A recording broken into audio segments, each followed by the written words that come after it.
Okay, so we're going to be reviewing chapter 39 and 40. So chapter 39 is we're going to be examining drugs used to treat conditions associated with upper respiratory tracts, okay, and the medication that is typically used for those upper respiratory issues. So we're going to discuss allergic rhinitis, nasal congestion, and cough, okay?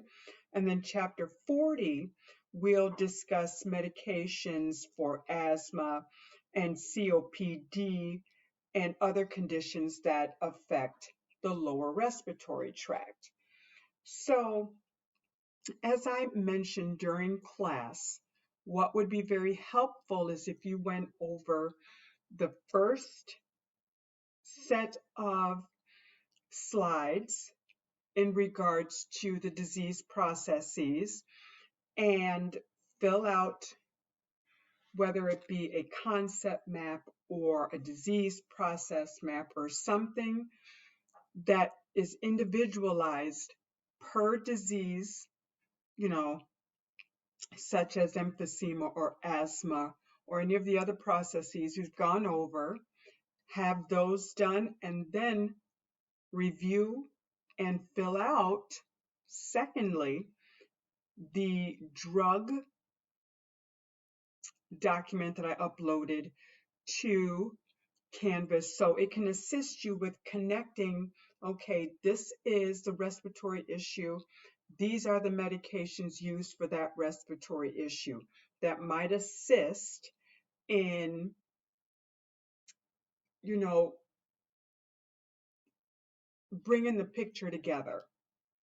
All right, so let's go ahead and start with allergic rhinitis. Okay, so allergic rhinitis is also known as hay fever. So those of you who have allergies, you can relate to this, and hopefully that will also assist you in better understanding the types of medications that are used for this reaction, okay? So allergic rhinitis is characterized by sneezing, teary eyes, nasal congestion, postnasal drip, and maybe itching of the throat as well. Okay, so what is the cause for these allergic reactions or these signs and symptoms? So it's usually an antigen, or also known as an allergen. So what those terms mean is anything that is recognized as foreign and provokes a response from the body's defense system. Okay, so this causes a histamine release. So complications that can occur from this is that if we don't get this allergic rhinitis, for example, under control, it can cause a secondary complication, okay? It could cause a lower respiratory reaction, so we'll get to that as well. But other complications can be hoarseness from allergic rhinitis, loss of taste or smell, sinusitis, a chronic cough, or with children, just to put it out there, a middle ear infection. Okay, and you'll be going through this when you move on to pediatrics, that course. Okay, so the therapeutic goals, and we'll get into more specific, the therapeutic goals of the treatment for allergic rhinitis is really to prevent its occurrence and to relieve the symptoms. Okay, but the preventers are used for prophylaxis and include antihistamines, intranasal corticosteroids, and we'll get into that, and then the relievers or the relieving symptoms, okay, are to provide immediate, although it is only temporary, but is immediate relief for acute allergy symptoms. Okay, so the relieving symptoms, for relieving the symptoms, it includes PO and intranasal decongestants, usually drugs from a sympathomimetic class. Remember, we had discussed these types of meds before. They mimic. Okay.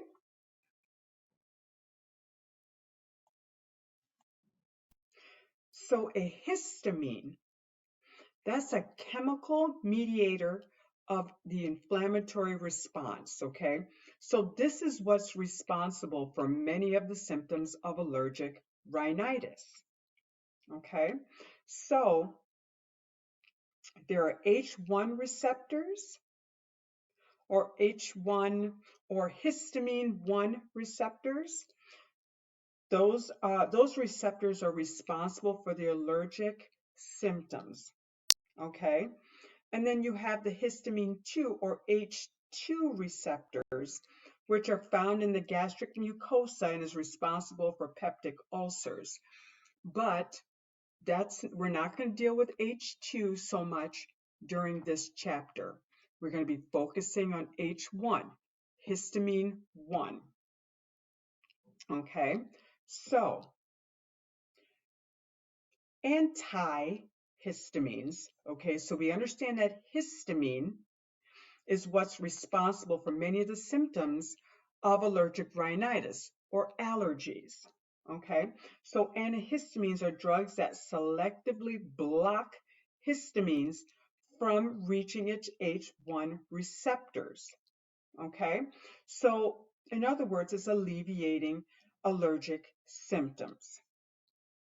So just as a review, okay, a histamine or just histamine is what causes the runny nose, the sneezing, the itchy eyes, the itchy throat, okay? That's a histamine. So the histamine reacts with the H1 or histamine 1, okay?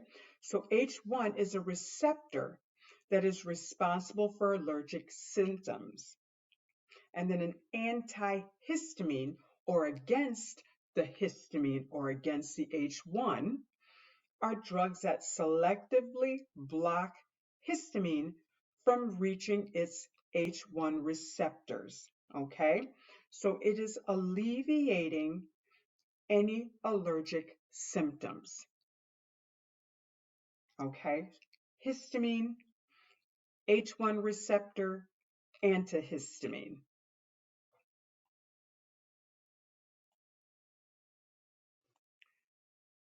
So just to make sure that all of this is clear.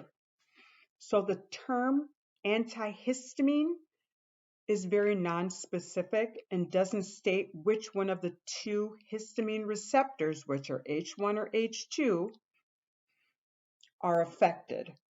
So just to be clear, what we're going to use is H1 receptor antagonist.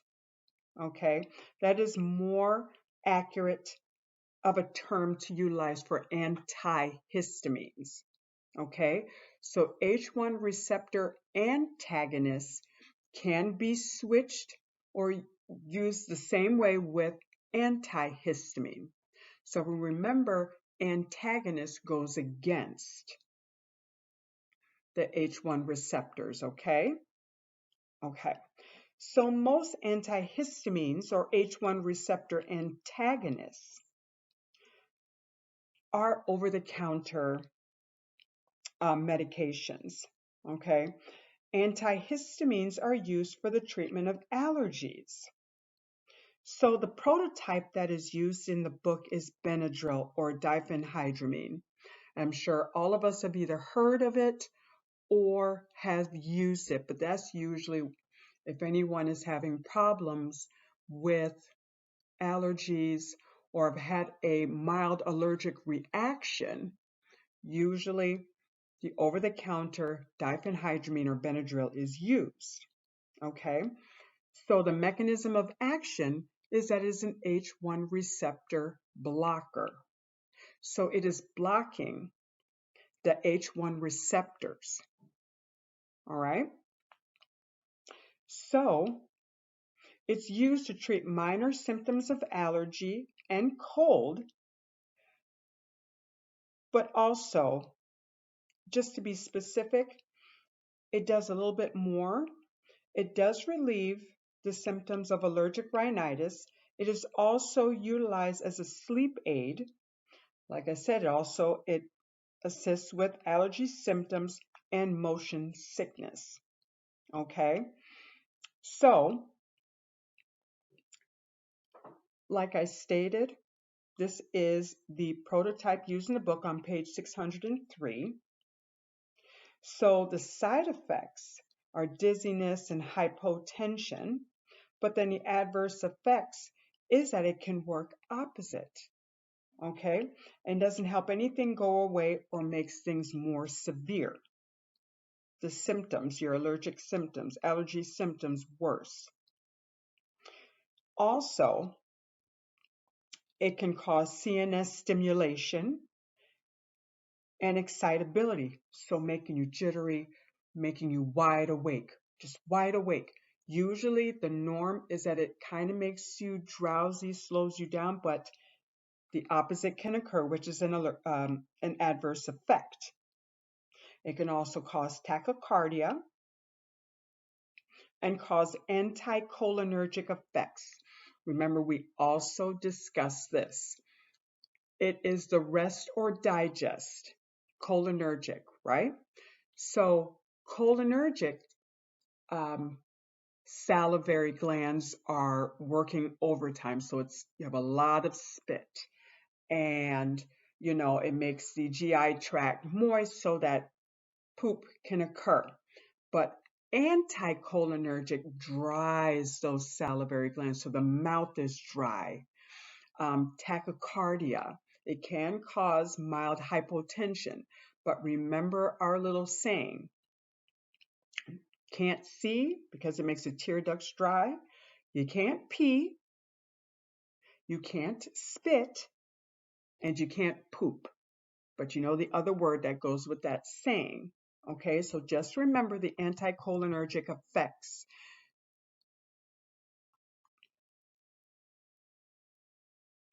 And so with this drug also, we need to make sure as the RN that we are teaching the patient what they need to know about these medications, that they need to take it with food or they may end up having some GI symptoms, that the peak of this medication by mouth, if they take it by mouth, is 2 to 4 hours. It works the best, okay?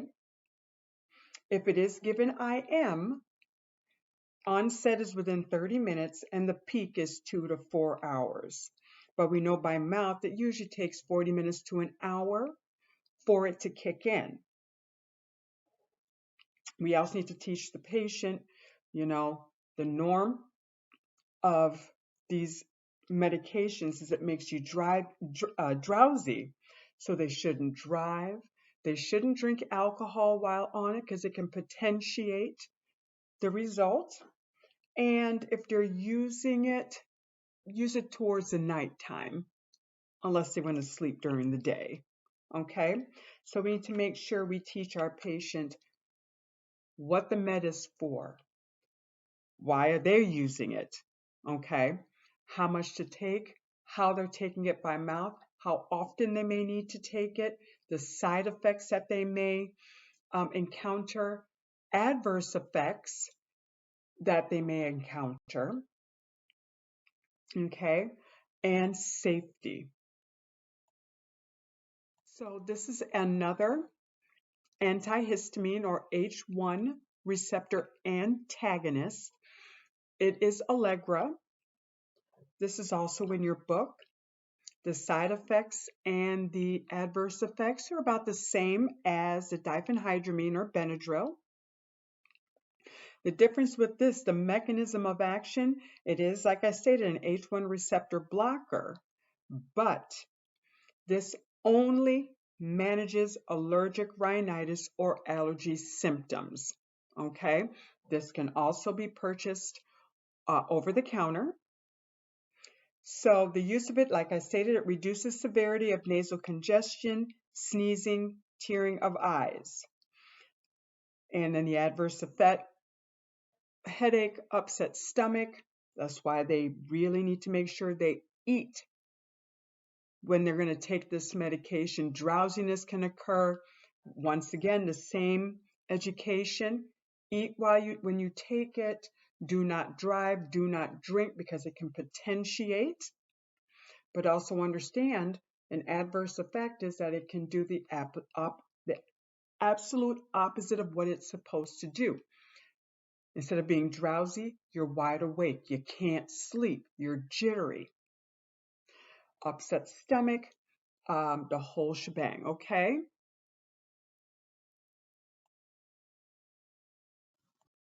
Okay, intranasal corticosteroids, okay? So we're going to talk about now the medications for allergic rhinitis with intranasal corticosteroids. So corticosteroids are also known as glucocorticoids, and they are directly applied to the nasal mucosa to prevent symptoms of allergic rhinitis. Okay, so these have replaced antihistamines as the preferred drug of choice. That's what DOC means, drug of choice. So these are the preferred drugs for treatment of perennial allergic rhinitis. So what does that mean? Perennial allergic rhinitis, this means nose issues such as it treats nasal obstruction, sneezing, itching, rhinorrhea, which is big old nasty runny nose, but this is happening throughout the year. So this happens to my daughter as well, no matter what, she is having allergy issues. So she does use an intranasal corticosteroid throughout the year.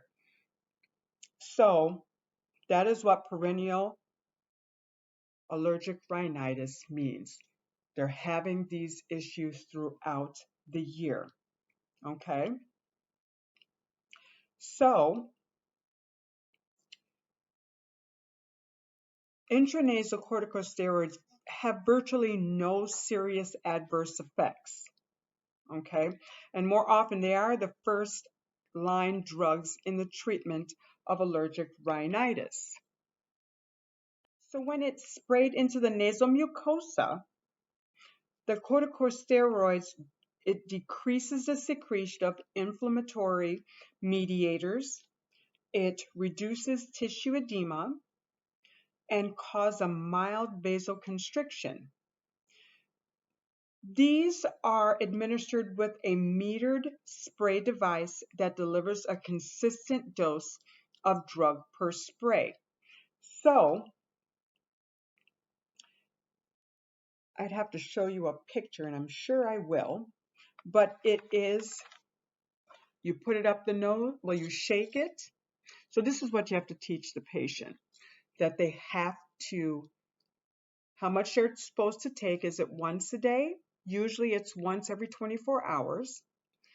It is usually shaken gently. The part that enters the nose is placed in the nose, and the patient should blow out. And when they squeeze it, the metered dose, the spray should go in the nose, and the patient should be inhaling at the same time to make sure that it is going through the upper respiratory tract.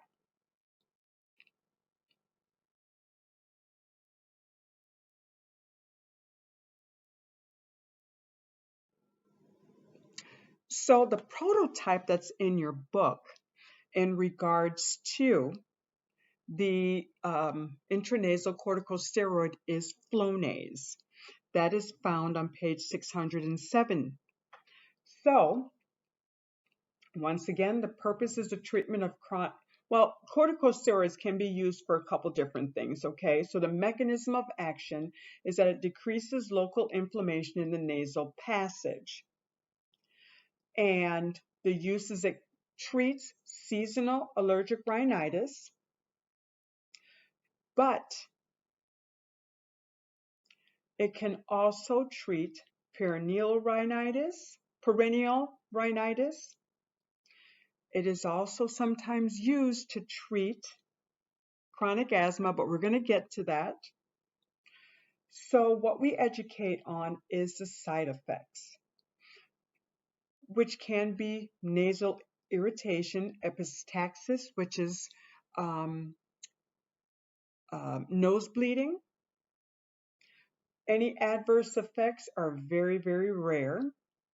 We also teach the patient to use a regular peak flow and monitoring the peak flow to determine respiratory status. Are we getting better with this medication?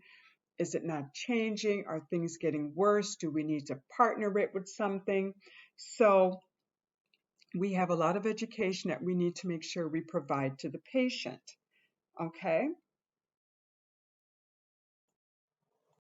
So now let's discuss pharmacotherapy of nasal congestion with decongestants. Okay? So decongestants are drugs that relieve nasal congestion. They're administered by either the oral or intranasal routes. Okay? They're often combined with antihistamine in the pharmacotherapy of allergies or the common cold.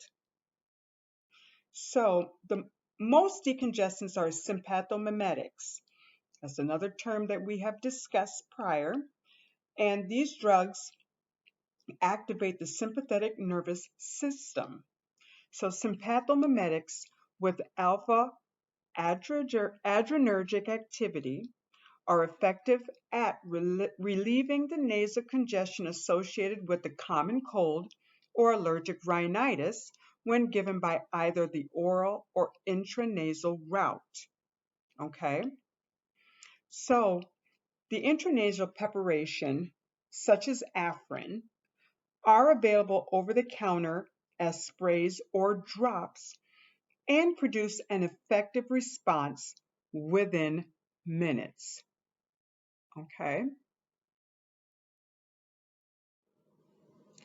So intranasal sympathomimetics produce few systemic effects because almost none of the drug is absorbed into the circulation. So the most serious or limiting side effect of the intranasal PrEP is rebound congestion. Okay? And what this is a condition characterized by hypersecretion of mucus and worsening nasal congestion once the drug effects wear off. So, because of this rebound congestion, intranasal sympathomimetics should be used for no longer than 3 to 5 days. The prototype for the nasal decongestion or the pharmacologic class of sympathomimetic, I'm sorry guys, it's late, is Afrin. You can find that on page 608. Okay? The mechanism of action is that it stimulates alpha adrenergic receptors in the sympathetic nervous system. So these terms should be making some sense now. The use is to treat nasal congestion. And as we discuss, some side effects are rebound, that's an adverse effect, rebound congestion. Some side effects are minor stinging and dryness of nasal mucosa and nervousness. Okay?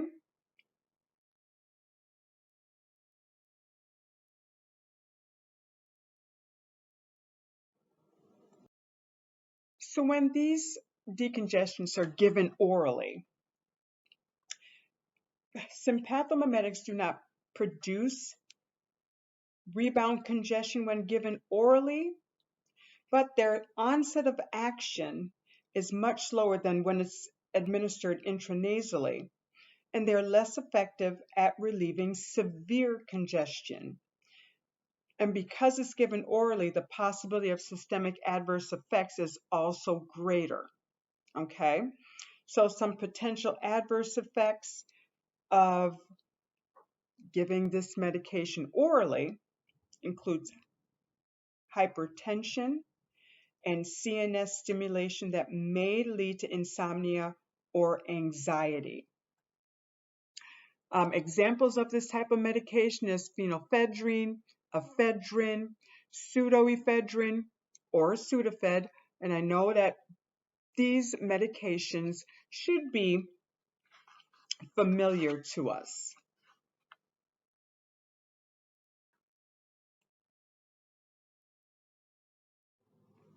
So let's talk about pharmacotherapy of cough, okay, or pharmacotherapy with antitussives. So antitussives are drugs used to dampen the cough reflex. They are of value, though, in treating coughs due to allergies or the common cold. So, as we've discussed in the last set of slides, coughing is a natural reflex mechanism that serves to forcibly remove excess secretions and foreign materials from the respiratory system. In diseases like emphysema and bronchitis, or when liquids have been aspirated into the bronchi, having an anti-cough medication is really not desirable to suppress a normal cough reflex. When you think about it, it makes a lot of sense. So, antitussives are classified as opioid or non-opioid. So, opioids, the most effective antitussives, of course, they act by raising the cough threshold in the central nervous system. So, codeine and hydrocodone are the most frequently used opioid antitussives. Doses needed to suppress the cough reflex, though, are very low, and so because of that, there is low potential for dependence. So the opioids are used for severe cough. Non-opioid are used for mild or moderate cough, such as Robitussin. And we'll get to these expectorants like guiafacin, guineficin, I say it wrong all the time, or Mucinex, much easier. Those promote mucus secretion, and the mucolytics directly break down mucus molecules.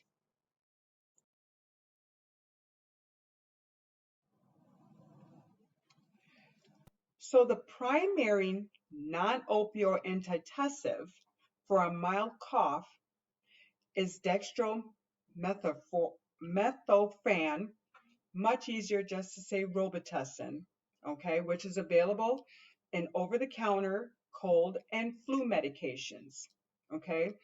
Robitussin is chemically similar to the opioids and also acts on the CNS to raise the cough threshold.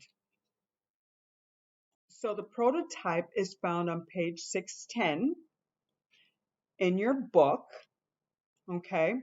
And as I stated, the actions is it's a non-opioid drug that is a component in many over-the-counter severe cold and flu preps. It is available in a large variety of formulations, including tablets, liquid-filled capsules, lozenges, and liquids. It has a rapid onset of action, usually within 15 to 30 minutes. Okay? It acts in the medulla. Although it lacks the analgesic and euphoric effect of the opioids and does not produce dependence. Patients whose cough is not relieved by Robitussin after several days of therapy should notify their healthcare provider. So this is something we need to teach our patients. Okay? So some side effects or adverse effects. So at therapeutic doses, okay, adverse effects due to Robitussin are uncommon. But dizziness, drowsiness, GI upset does occur in some patients. All right. So we just need to make sure we teach the patients once again what the medication is, what it is for. Obviously, we can let them know that it's over the counter, what effects it will have, what effects it shouldn't have, like your adverse effects. And if it doesn't work, they need to let the physician know. They need to take it with food to avoid any GI upset. Okay, so that is Robitussin.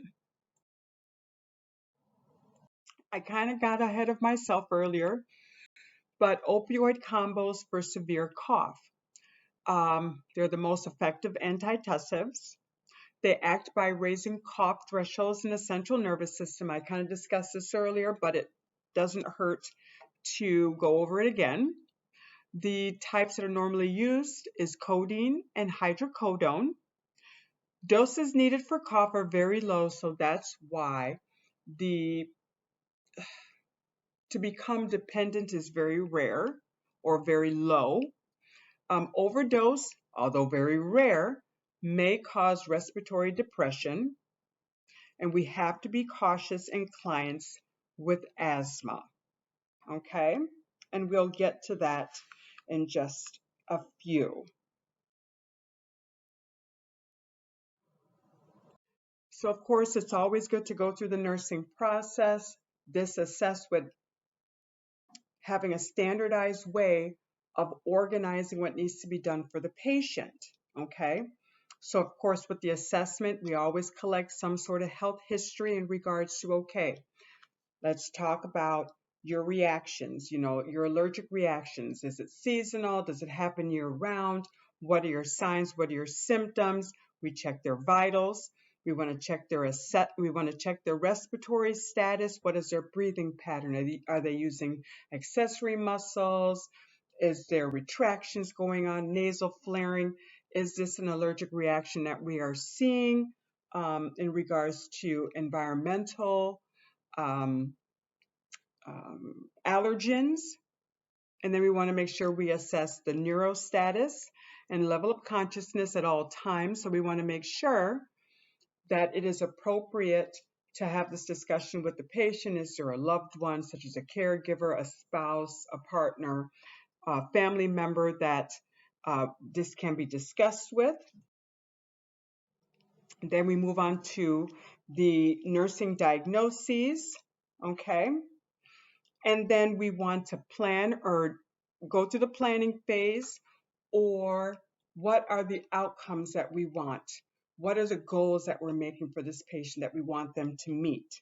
We want them to report relief from allergic symptoms within the next 24 hours.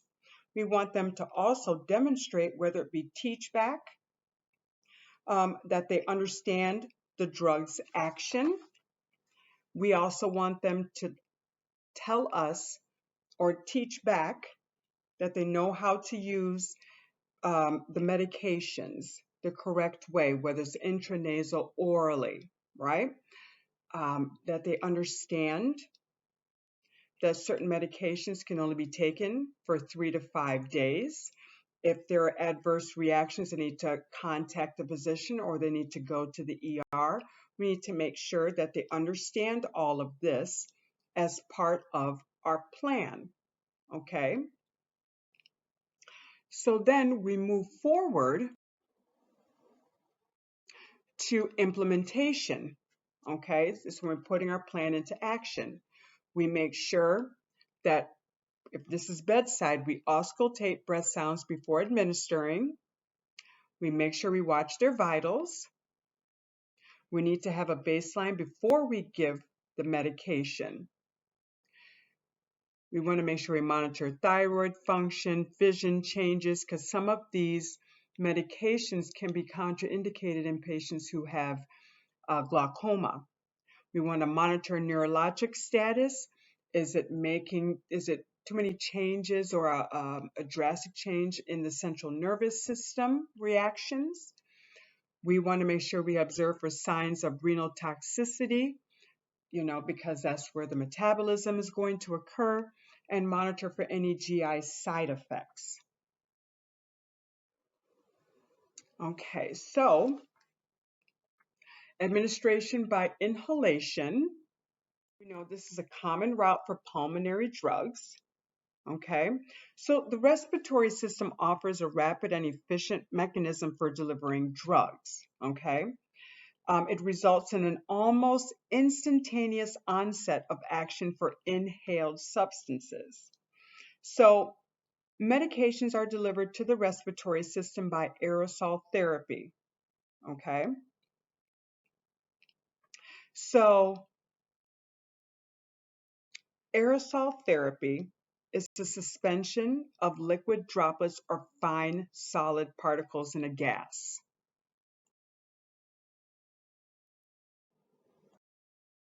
So the major advantage of aerosol therapy is that it delivers pulmonary drugs to their immediate site of action, right?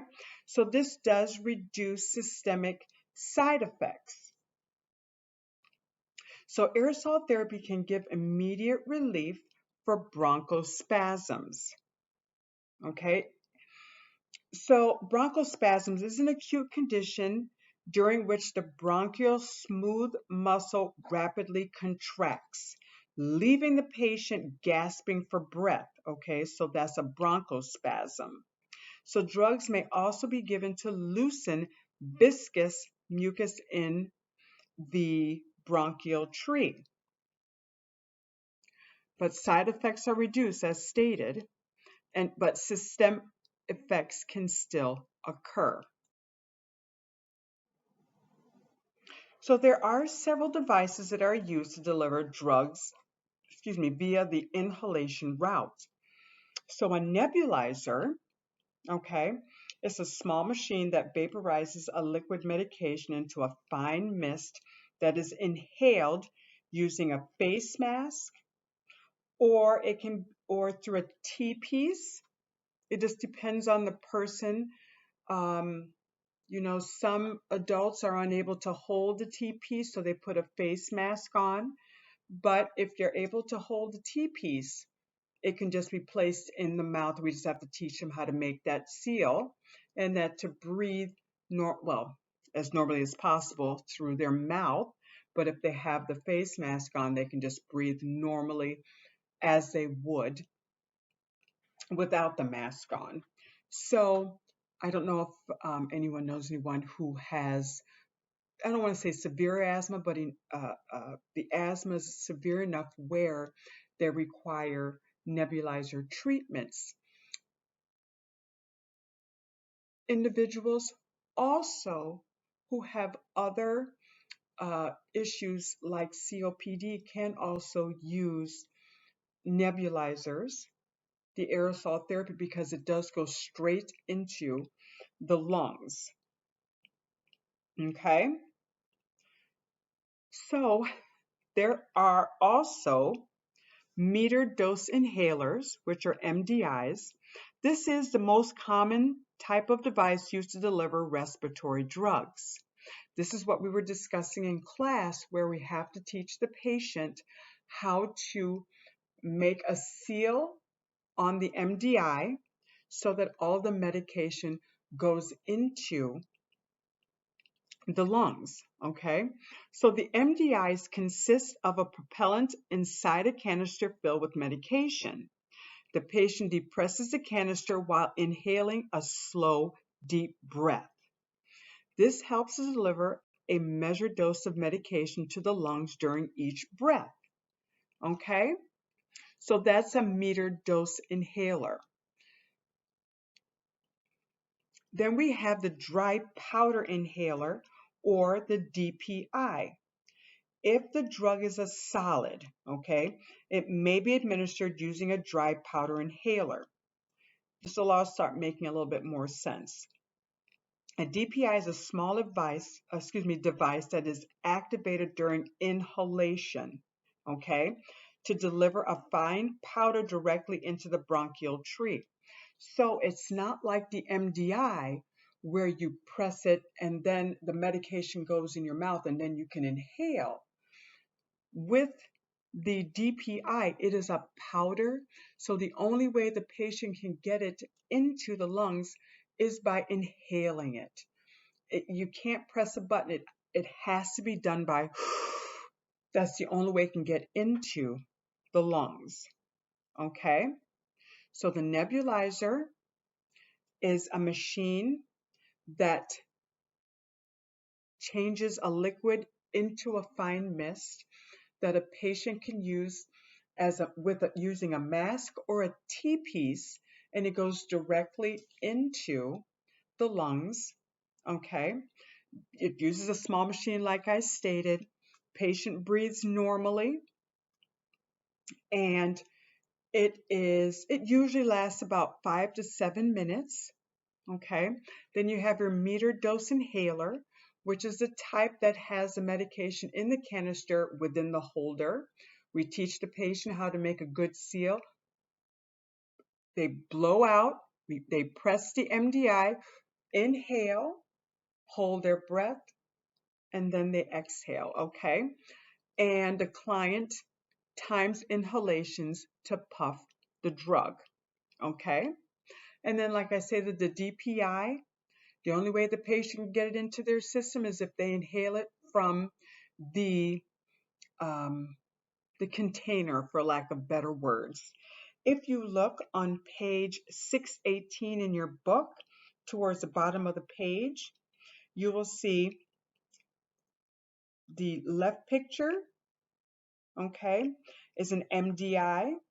The center picture is a mask that can be used with a nebulizer.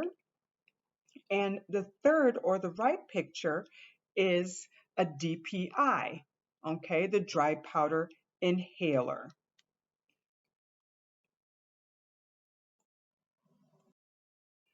So once again, I got ahead of myself. These are the pictures I was describing that's in your book. Top left is the MDI. The bottom picture is the dry powder inhaler that the only way it can get into their system is if the patient inhales the powder out of that inhaler, or that's the only thing I can think of to call it as an inhaler. And then the top right is a face mask that a patient can wear when taking in the nebulizer treatment. Okay, so let's do a quick review on asthma. Okay, and then we'll discuss more of the goals of asthma therapy. So, asthma is a chronic pulmonary disease with inflammatory and bronchospasm components. Okay, so drugs may be given to decrease the frequency of asthmatic attacks or to terminate attacks in progress. Okay, so as a review, continue with the review, asthma is one of the most common chronic conditions, and this, excuse me, can affect a person of any age. Okay, so characterized by acute bronchospasms, once again, asthma can cause intense breathlessness, coughing, and gasping for air. So, along with bronchoconstriction, an acute inflammatory response stimulates the secretion of histamine and other inflammatory mediators, which increase mucus and edema in the airways. So, the patient with asthma can present with acute or chronic symptoms. But just keep in mind, intervals between symptoms may vary from days to weeks to months. Some patients experience asthma when exposed to specific triggers, such as air pollutants, like tobacco smoke or air pollution, strong odors or spray, allergens, such as pollen from trees, grasses, weeds, animal dander, chemical and food, drugs, allergies to food and condiments like nuts or MSG, shellfish, dairy products, or triggers such as respiratory infections, a bacterial, fungal, or a viral infection, or stress. Some individuals do get triggered by stress, such as emotional stress or strong emotions or anxiety. Sometimes exercise in dry, cold climates can trigger it as well. Just to review, status asthmaticus is a severe, prolonged form of asthma, unresponsive to drug treatment that may lead to respiratory failure. Okay? So, because asthma has both a bronchoconstriction component and an inflammation component, pharmacotherapy or medications of the disease focuses on one or both of these mechanisms. So, overall, the goals of drug therapy are twofold. One is to terminate acute bronchospasms in progress and to reduce the frequency of asthma attacks. So, different medications are needed to achieve each of these goals. So, we have quick relief medications, short and intermediate acting beta 2 adrenergic agonists, anticholinergics, and systemic corticosteroids, and long term control medications such as inhaled corticosteroids, mast cell stabilizers, long acting beta 2 adrenergic agonists. Okay,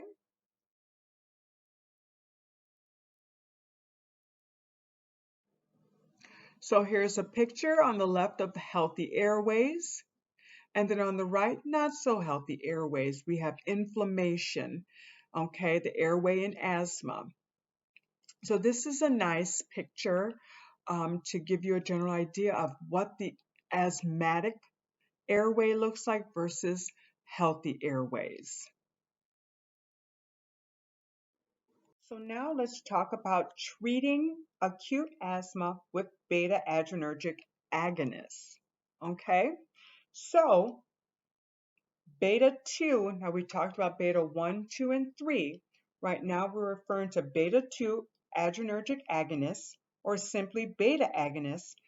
These are effective bronchodilators for the management of asthma and other pulmonary diseases. They are the first-line drugs for the treatment of acute bronchoconstriction. Okay?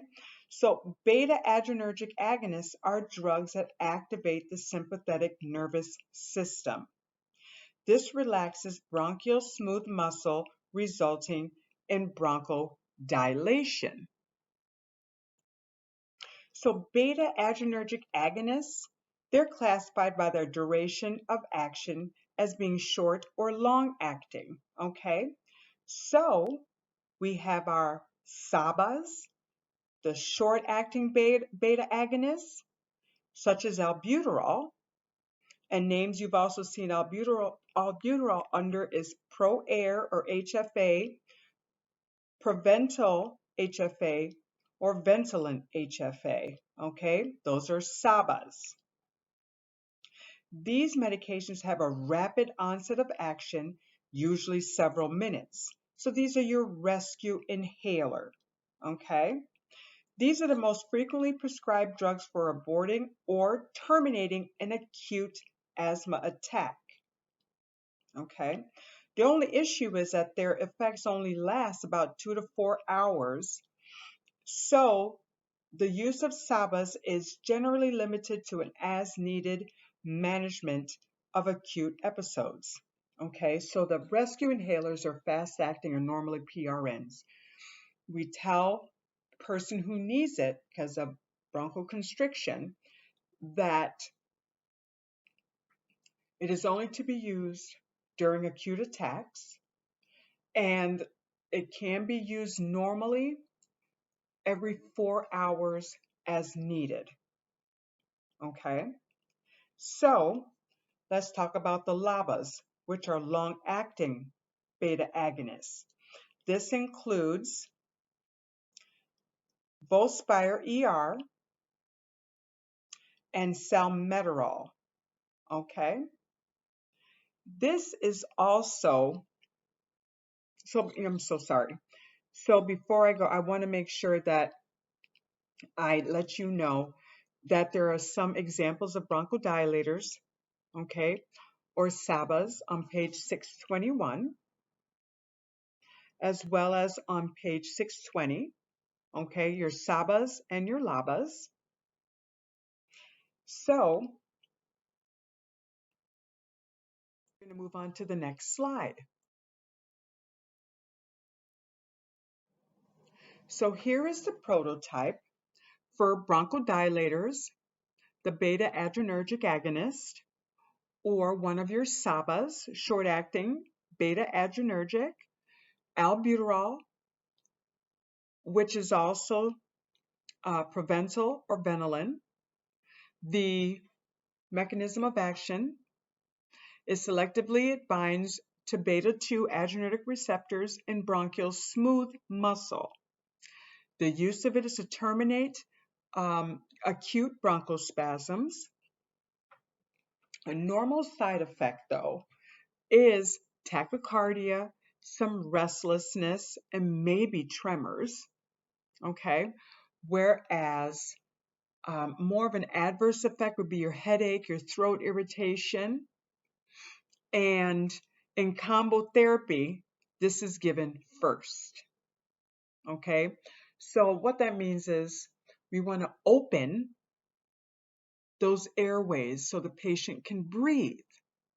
And then we take another medication, we'll get into that, which assists in keeping those airways open so you're not constantly using the SABA, okay?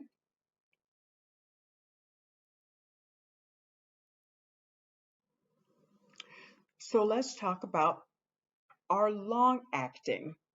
I had mentioned salmeterol, which is also Ceravent, okay? So these have therapeutic effects that last up to 12 hours. But these medications have a relatively slow onset of action, and these do not assist with acute bronchospasm, okay? Because some LABAs are delivered via handheld inhalers, sometimes patients assume that they have the same rapid actions as the SABAs. So we have got to teach our patients that the LABAs are not to be used during an acute episode. So we have to teach the SABAs and the LABAs, okay, to our patient. So these other medications, okay, terbutaline and Foradil, these are also long-acting, but the Ceravent is more used or more prescribed, I should say. Okay, so let's move on to the next. So for beta adrenergic agonist therapy for asthma, what we need to do is make sure we assess vitals before administration. We need to check respiratory and pulse rate because, like I stated, this can cause tachycardia, it can cause restlessness, nervousness. We want to also make sure we check the lung sounds because what we're looking for is a change in the lung sounds. If they're wheezing, we want the wheezing to subside, okay? We want to also assess respiratory efforts because our goal is smooth respiratory or respirations, no signs of struggle with breathing. We want to check skin color because we want normal skin color, not hypoxic. Okay, and we want to check O2 saturation levels. So we should not use these medications if the client has a history of dysrhythmia or MIs because, like we stated, this can cause tachycardia. Okay, so we're not doing peds, but this is just FYI. Use limited in kids younger than 6. And it's not recommended for women who are breastfeeding. This is not a test question that I would ask you. That is a mother-baby thing and a peds class thing, okay?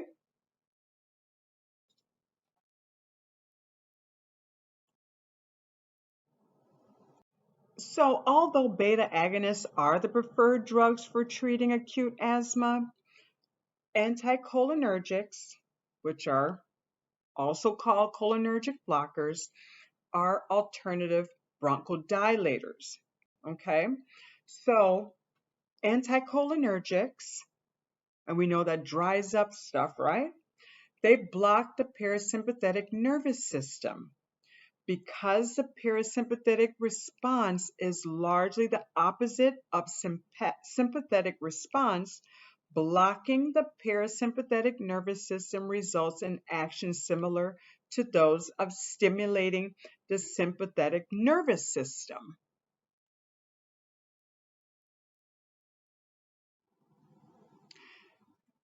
So, the discovery of anticholinergics that can be delivered by inhalation led to the approval of several important drugs for treating COPD. So as you see here on this slide, Atrovent. So Atrovent is the oldest and most frequently prescribed anticholinergic. It does have a slower onset of action than most beta agonists and produces a less intense, okay, bronchodilation. So combining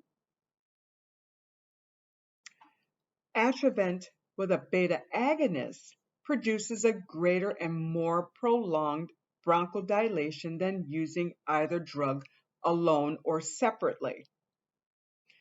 So, Combivent is a mixture of Atrovent and albuterol in a single MDI canister. Okay? The inhaled formulation is also indicated for COPD as a maintenance therapy of asthma.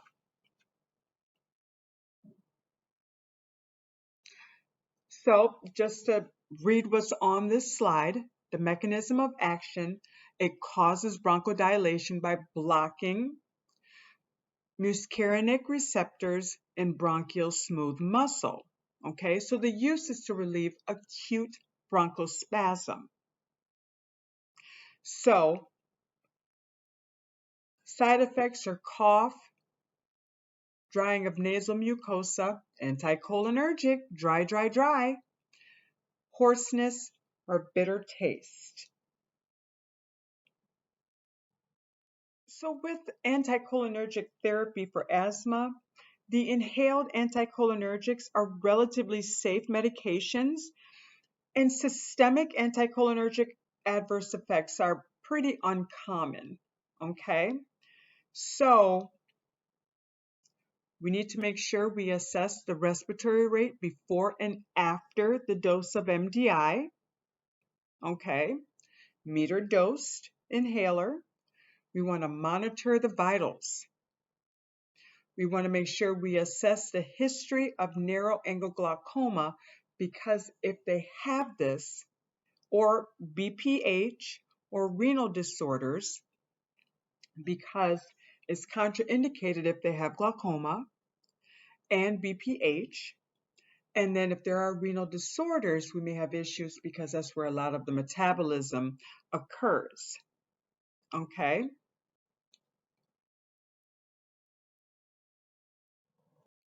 So many years ago, methylxanthines were the preferred drugs for treating asthma, but now they're primarily reserved for the long-term management of persistent asthma that is unresponsive to beta agonists. Okay? The methylxanthines, such as theophylline and aminophylline, are bronchodilators chemically related to caffeine. Okay? They are, so this, what you would, the side effects or the feelings that one would get from caffeine is pretty much the same type of effect they would get from these types of medications. Okay, so this is infrequently prescribed because they have the narrow safety margin, especially with prolonged use. So there are adverse effects such as nausea, vomiting, and central nervous system stimulation. Dysrhythmias can occur at high doses. So, like caffeine, methylxanthines can cause nervousness and insomnia.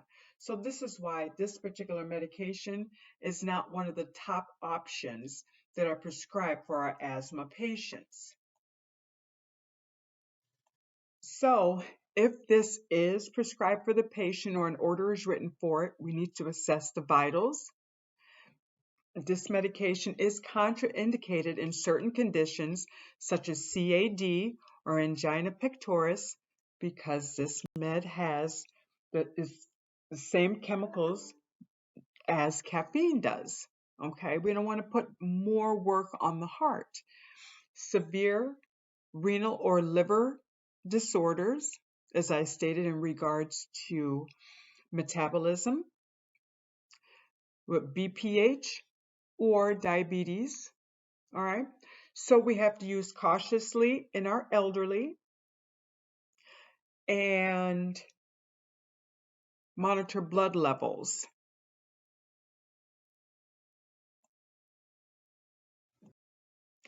So inhaled corticosteroids, okay, they're used for long-term prevention of asthmatic attacks. So anything steroidal is more of a long-term thing, okay? So corticosteroids, long-term prevention of asthma attacks. So corticosteroids, they dampen the activation of inflammatory cells and increase the production of anti-inflammatory mediators. Okay? So the inhaled corticosteroids are the drug of choice for long-term prophylaxis of asthma. This is a medication that must be taken daily, and system side effects are very rare. Okay? So, oral drugs used for short-term therapy of severe acute asthma. We need to limit therapy to under 10 days. So, once again, inhaled corticosteroids are the preferred therapy for preventing asthma attacks. When inhaled on a daily schedule, corticosteroids do suppress inflammation without producing major adverse effects. And, okay, for patients with persistent asthma, a LABA may be prescribed along with the inhaled corticosteroid to obtain an additive effect. So inhaled corticosteroids must be taken daily to produce therapeutic effect. And these drugs are not effective at terminating acute asthmatic episodes in progress. Okay, so most patients with asthma carry an inhaler containing a rapid-acting beta agonist to terminate acute attacks if they occur.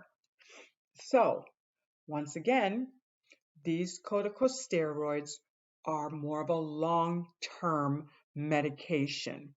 Okay, these are the type of meds that are normally the powder in the round medication that you have to inhale in order for it to activate. Okay? So, of course, anyone on corticosteroids who are inhaling it, we must teach them that they must rinse their mouths out after taking the medication each and every time. Okay? And that is because if they don't, they're at a higher risk of developing thrush, which is fungus on the tongue. You normally see it with babies, but this can occur with individuals taking an inhaled corticosteroid.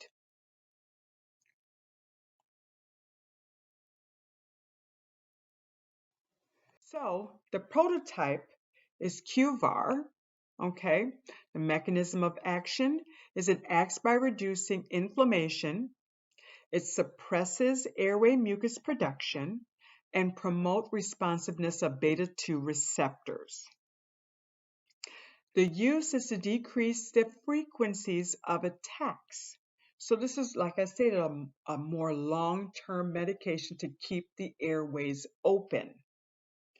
So adverse effect, oropharyngeal candidiasis. I can never say that word, but that is the thrush I was telling you about. That is the yeast in the mouth. That can occur if we do not instruct our patient that every time they inhale that, which is usually once a day, they need to rinse their mouths out with water. Hoarseness is also a side effect in dry mouth. And it is available as an MDI or as nasal spray. So as the nurse, we assess for presence and history of all of these things listed here, okay? Fungal infections, do they have a history of that? Because as I stated, when it's taken as an MDI, they must be told to rinse their mouths out or they are at risk for thrush, the fungus on the tongue and the mouth. Does the patient have a history of diabetes mellitus? Why? Because steroids can affect the blood sugar. It can affect the blood sugar where it can be hyper, okay? It can make your blood sugar go up. So we want to assess for infections, and only because, let me tell you why. Because sometimes steroids can cause the immune system to come down. So it leaves you a little bit more apt to getting sick. Okay, so no live vaccines while they're taking corticosteroid therapies.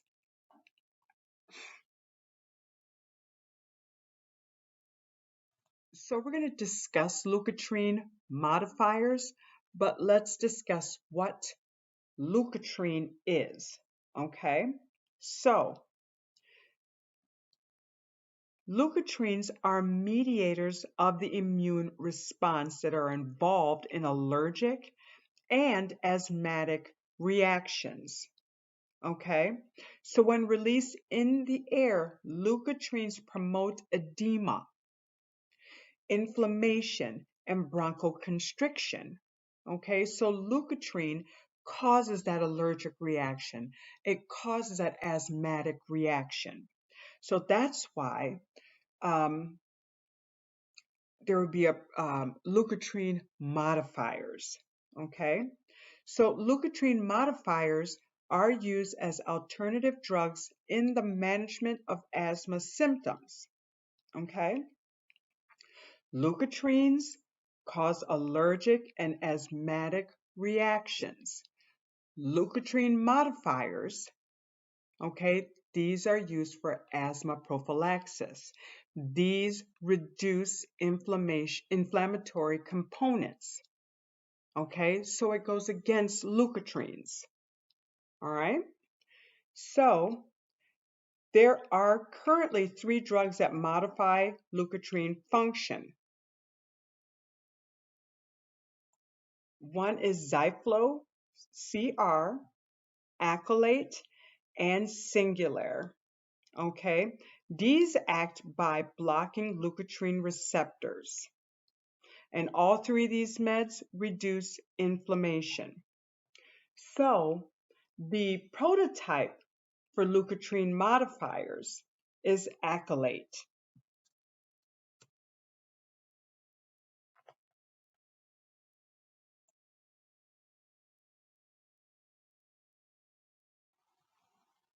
So Accolate, once again, its mechanism of action is that it prevents airway edema and inflammation by blocking leukotriene receptors in airways.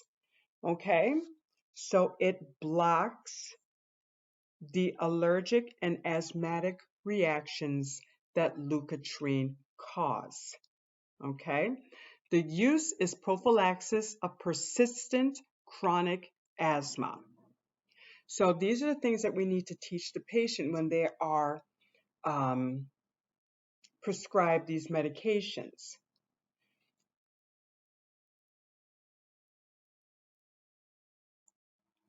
So with leukotriene therapy for asthma, PT and INR, if taken, Coumadin must be monitored closely because this can affect the therapeutic range.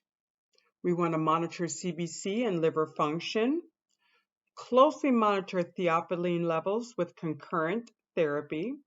We want to make sure we assess for signs of infection, especially in the elderly, and advise not to use during acute attacks, obviously. So we're going to discuss mast cell stabilizers, but I want to throw out there what a mast cell is. So what they are allergy cells responsible for immediate allergic reactions, okay? So what we're working with here is a mast cell stabilizer. So mast cell stabilizers, they have limited roles in the prophylaxis of asthma. These drugs act by inhibiting the release of histamine and other chemical mediators of inflammation from mast cells. Okay, so cromolyn is the only mast cell stabilizer approved for respiratory conditions. So this medication is safe for prophylaxis of asthma. It reduces airway inflammation, and cromolyn is able to prevent asthma attacks. Okay, so the patient would receive maximum therapeutic benefits within several weeks. Okay, via an MDI or a nebulizer, cromolyn is indicated for asthma prophylaxis. It is less effective than inhaled glucocorticosteroids and ineffective at relieving acute bronchospasms.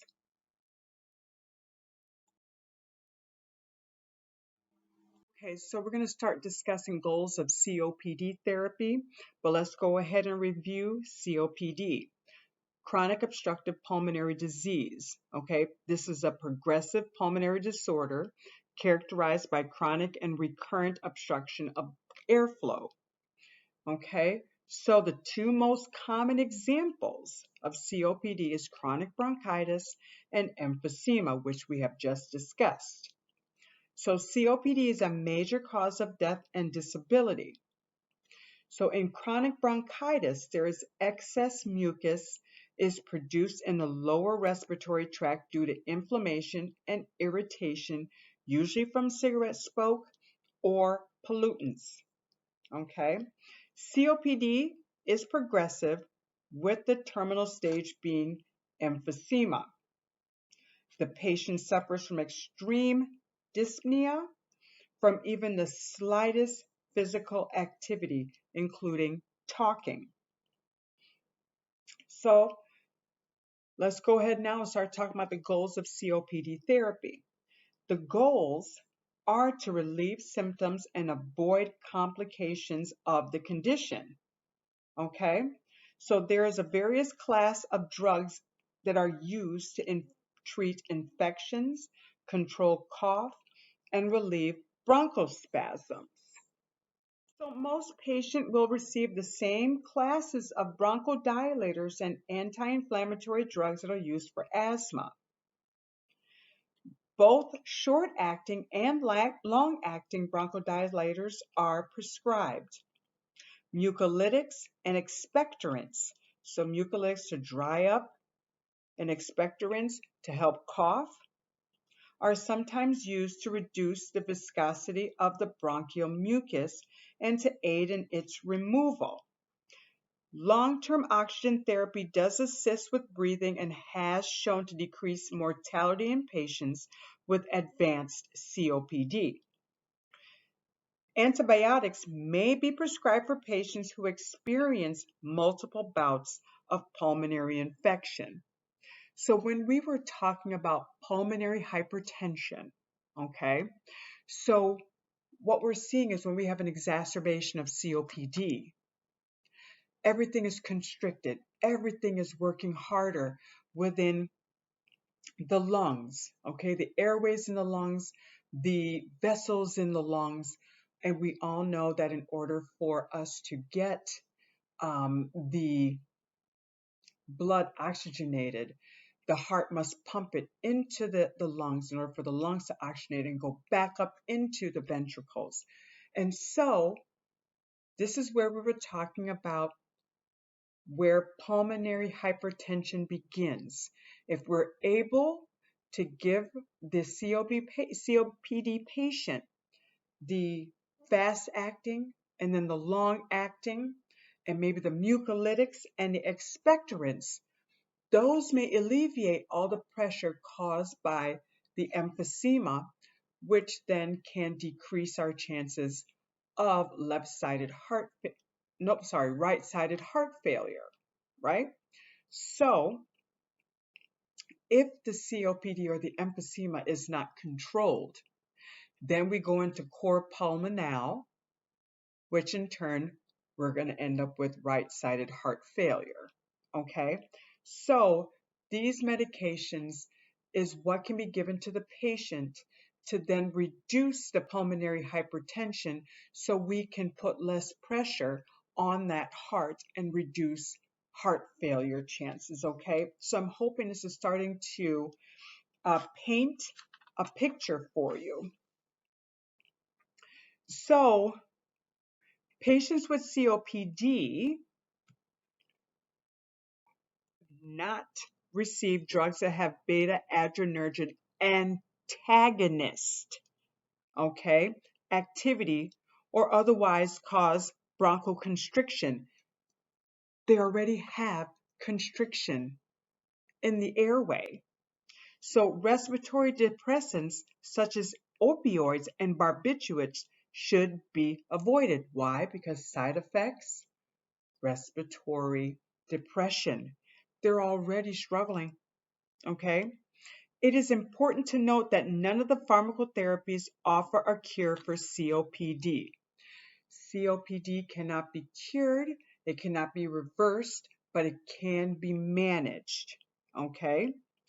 They only treat the symptoms of a progressively worsening disease. The most important teaching point for us as a nurse is to strongly encourage smoking cessation in these patients. Smoking cessation has been shown to slow the progression of COPD and to result in fewer respiratory symptoms. So the rest of the slides just cover the nursing process, and I'll just have you go ahead and review those. You don't need me to read those slides for you, but I do suggest, like I said, have the description of the disease process, and next to it or attached to it are the medications that can assist with that disease process, okay? That can really help connect the dots.